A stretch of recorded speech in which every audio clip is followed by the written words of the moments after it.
lang, may warrant pa rin. O, sabi ko na sabi, andyan, never showed it to me.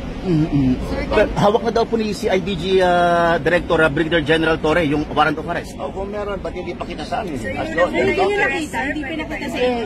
Sir, pwede yun na take custody mo ng the person, then warrant of arrest document follows? No, Is the it warrant of authorized? arrest must be shown first. Before you make an arrest before you of arrest him. him. That is the Sir, are you able to legal communicate with basis your of arresting somebody, is the warrant of Sir, arrest. mukhang ganun na nangyari. Hinold na muna nila bago ipakita yung Correct. warrant of Yun na arrest. nga, violation of rights. Sir, pwede bang kunyari Violation diretso of- ipapakita kay former President Duterte yung document, hindi po sa abogado? O pwede rin po bang gano'n?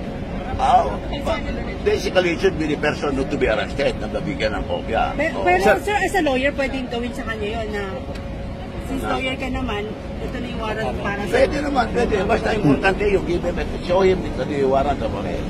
Sir, ano pong reaksyon ni PRRD nung pagpasok ni General Torre? Nung Wala pa, hindi namin nakita si Presidente. hindi niyo kasama Hindi sa... namin nakasama. Hindi namin. Is he okay though, sir? Health-wise, okay ba siya? Yeah. When I was with him in Hong Kong, okay naman siya. Pero sino pong kasama niya doon talaga? Sa loob?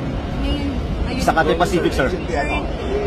I can only guess that it is Executive Secretary Bimong Manjabia. Who probably is his lawyer right Yes, now. his lawyer.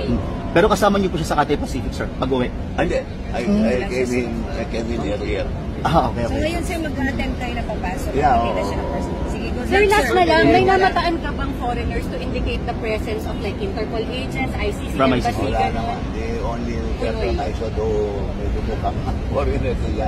Bachelor na kanila, but hindi foreign sa Pilipino. Sir, may communication with Miguel Teo kung ano